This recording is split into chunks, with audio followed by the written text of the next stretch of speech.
Assalamualaikum warahmatullahi wabarakatuh. Halo, apa kabar adik-adikku semua? Semoga kalian selalu sehat dan senantiasa semangat menghadapi mempersiapkan UTBK 2021. Berjumpa lagi bersama KAF. Untuk video kali ini KAF akan memberikan clue tentang Pantar Mandiri Matematika Saintek yang ketiga. Nah, tentunya kalian pasti merasa agak kesulitan ya dalam mengerjakan Pantar Mandiri Matematika Saintek karena mungkin sudah banyak sekali materi yang sudah lupa gitu ya. Nah, tanpa berlama-lama, yuk kita simak videonya sampai habis.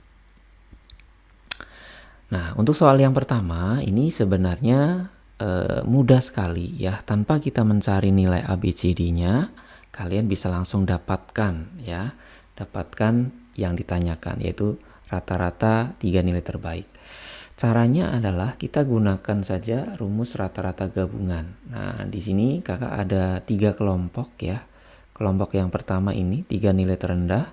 Kelompok yang keduanya adalah ini untuk 7 doang ya. Dan kelompok yang ketiganya adalah yang 3 nilai terbaik atau yang tertinggi. Nah, dari situ nanti kalian akan dapatkan rata-rata 3 nilai terbaiknya. Saya kira tinggal masukin rumus saja. Saya kira kalian bisa gitu ya. Oke, berikutnya untuk soal yang nomor 2. Nah, ini masih statistika juga ya. Jadi kita tinggal gunakan saja. Di sini kan ada data rata-rata ya. Kita gunakan rumus rata-rata. Ya kan, nanti akan mendapatkan persamaan yang pertama dalam A dan B. Kemudian kita gunakan juga rumus simpangan rata-rata karena diketahui simpangan rata-rata. Nah, ini maksudnya tanda mutlak itu adalah selisih ya. Yang namanya selisih itu harus yang gede kurang yang kecil gitu ya.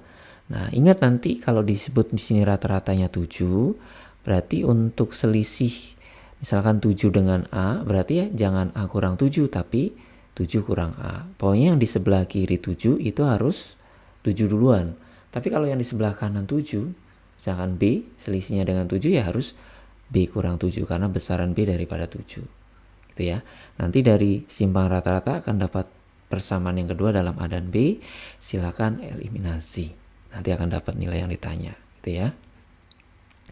Oke, berikutnya untuk soal yang nomor 3. Nah, untuk soal yang nomor 3, ini kita harus gambarkan kubusnya gitu ya. Nah, ini ada titik-titiknya, Kak gambarkan P di tengah-tengah AB, R terletak pada PD nanti ya. Kemudian Q di tengah-tengah CQ. Nah, ini kalau kita gambarkan, nanti QR itu adalah tegak lurus dengan PD gitu ya. Nah, untuk menjawab soal ini, kakak lebih suka kalau kita menggunakan yang namanya vektor ya. Jadi tidak usah mencari panjang semua sisinya terus cari tingginya, karena nanti segitiga yang kita dapatkan ya PQD-nya ini adalah segitiga sembarang dan tentunya akan repot ya kalau mencari QR nanti. Nah, caranya kalau mau gunakan vektor ya, kita bentuk dulu nih vektor PD sama vektor PQ gitu ya.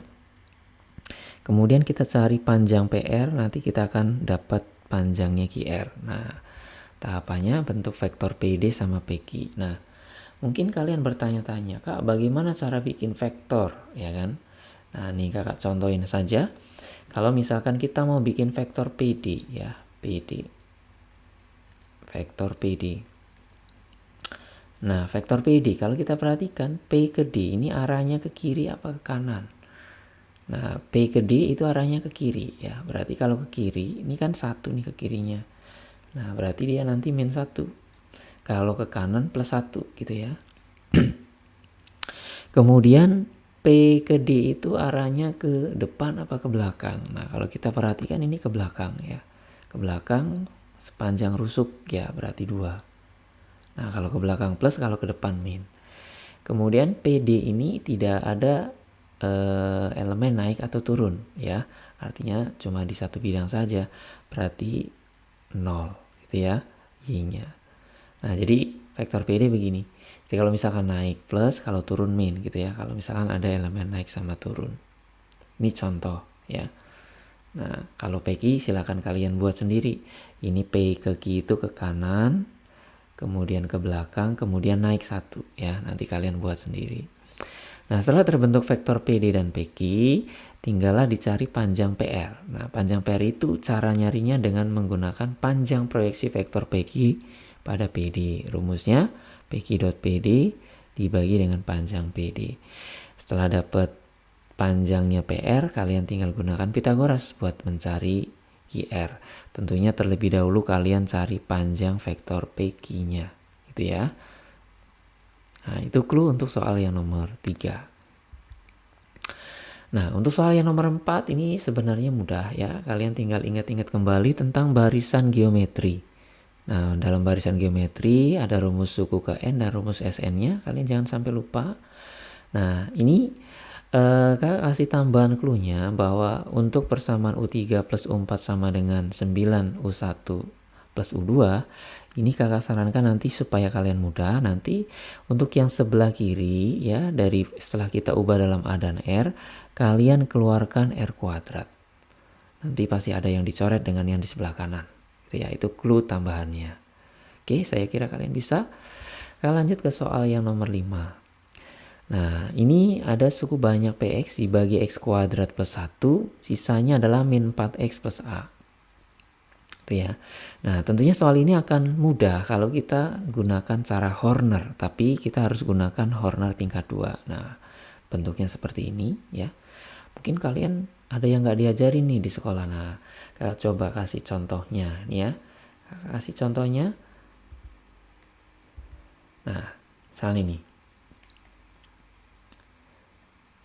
Jadi ini kalau kakak buatkan Hornernya, nanti gini ya, kakak buatkan Hornernya. Jadi pertama tulis dulu koefisiennya nih, 1, min 3 gitu ya, 2, kemudian min 5. Nah, kemudian ini kita buat nokta-nokta gini, artinya ini harus kosong gitu ya. Nah, kemudian apa artinya? Min B per A min C per A. Nah, ini harus dari atas nih ya. Nih kakak salah nih. Harusnya min B per A, ini C per A. Ya, dari atas ngisinya. Min B per A, C per A. Jadi nanti ini A, B, C-nya itu dari pembaginya ya. Dari pembaginya. Kalau ini ya pembaginya ini. Yang ini ya, X kuadrat plus 1. Nah, berarti nanti ini min 2, kemudian di sini 1 gitu ya. Caranya nanti angka 1 yang paling depan ini turunkan ke bawah. Sama seperti Horner biasa. Cuman ini kalian harus 2 kali ngaliin ya dengan min 2 dan 1. 1 kali min 2 taruh di lurusnya min 2 yang dari depan ya.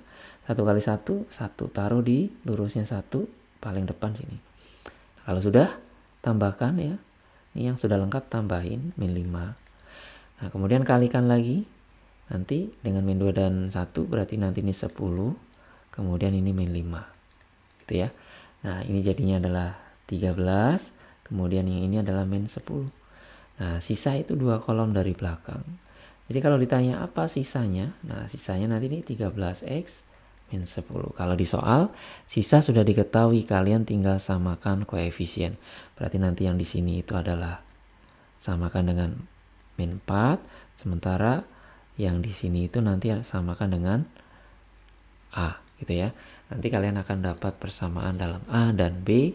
Tentunya bisa mencari nilai A dan B tanpa menggunakan informasi yang berikutnya. Gitu ya. Oke, itu clue yang nomor 5. Sekarang soal yang nomor 6. Nah, ini sudah sering sekali ya muncul. Nah, langkah-langkahnya tinggal kalian cari dulu matriks A dan gunakan sifat determinan.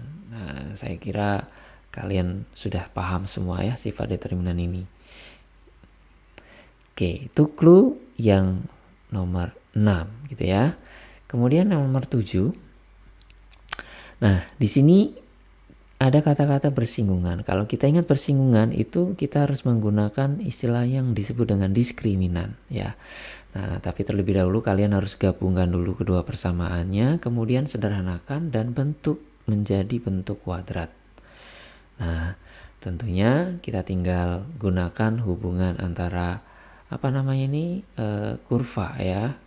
Kurva dengan kurva bisa, garis dengan kurva juga bisa. Jadi kita gunakan yang bersinggungan nanti ya. Ingat D itu apa? B kuadrat min 4AC. Oke, kemudian Untuk yang nomor 8, clue-nya adalah ini mudah sebenarnya, kita tinggal misalkan saja ya. 3 pangkat X-nya dengan apa, suka-suka kalian ya. Kemudian selesaikan pertidaksamanya dalam Y. Nah, dalam menyelesaikan pertidaksamaan jangan lupa faktorkan, kemudian tulis pembuat nolnya dalam garis bilangan, tentukan tanda plus minus. Nah, kemudian cari apa yang sesuai ya. Kalau lebih besar berarti yang plus, kalau lebih kecil berarti yang minus. Nah, dari situ setelah kalian dapat penyelesaian dalam Y, kemudian kembalikan Y-nya itu ke 3 pangkat X. Nantinya kalian akan mendapatkan nilai A dan B. Itu ya. Kemudian clue yang nomor 9. Nah, untuk clue yang nomor 9 ini kita harus menggunakan sifat pangkat pecahan. Jadi ini kalau ada A pangkat M per N sama dengan B, ini artinya A pangkat M itu sama dengan B pangkat N. Ini caranya sebenarnya dipangkatkan N kedua ruas gitu ya. Nah, nanti kalian akan mendapatkan nilai 2 pangkat M dan 5 pangkat N-nya. Setelah itu, gunakan sifat kebalikan dari eksponen ya. Dari eksponen kalian ubah ke logaritma untuk mendapatkan nilai M dan N. Nah, setelah itu gunakan sifat kebalikan log ya. Dan sifat perpangkatan numerus untuk mendapatkan nilai yang ditanyakan. Oke, itu clue untuk soal nomor 9. Nah, untuk soal yang nomor 10 ini clue-nya kakak gunakan cara cerdas of friends ya. Bagi kalian yang sudah di offline pasti akan sudah familiar, tapi bagi adik-adik yang belum pernah di offline mungkin ya, kalian bisa simak cara cerdasnya ya. Yang pertama, clue-nya adalah kita harus ubah kotangan dan kosekannya ke dalam sin dan cos. Tentunya kalian paham lah ya. Kemudian gunakan cara cerdas. Jadi setelah diubah dalam sin dan cos, ketika ada sin sama tan, dan ketika dimasukkan X-nya itu 0 gitu ya, sin 0 tan 0, kalian bisa coret kata sin sama tan-nya. Kemudian kalau ketemu cos 0, kalian ganti saja 1. Cos 0 dalam bentuk faktor ya, perkalian. Nah, tapi kalau ada bentuk 1 min cos, kalian ubah jadi setengah sudut kuadrat. Artinya ini bentuknya langsung digantikan dengan setengah sudut kuadrat. Itu untuk clue soal nomor 10. Nanti akan mudah ya. Kemudian nomor 11. Nah, nomor 11 ini ada pertidaksamaan mutlak yang kebetulan di ruas kanannya tidak dalam bentuk mutlak ya. Karena ini tandanya kurang dari ya, maka untuk bentuk mutlak itu kan nilainya udah dipastikan positif. Berarti kalau bilangan positif kurang dari suatu bilangan, maka ada syarat untuk bilangan tersebut. Jadi 6 per X ini syaratnya adalah dia harus positif juga. Kenapa? Karena kalau dia negatif tentu ini tidak ada penyelesaiannya gitu ya. Karena bilangan positif tidak mungkin lebih kecil dari bilangan negatif. Nah, 6 per X lebih besar 0, tentunya kalian akan menemukan syarat untuk X-nya gimana. 6 bagi X supaya positif tentunya X-nya harus positif gitu kan ya.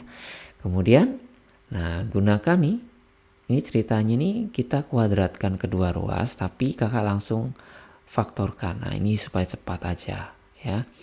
Kalian faktorkan kemudian cari pembuat nolnya, bikin garis bilangan, kalian akan dapatkan hasilnya. Nah hasil pertama dengan hasil kedua iriskan, itulah nanti akan mendapatkan bentuk HP dalam bentuk interval. Nah ini artinya A, B itu maksudnya adalah seperti ini ya.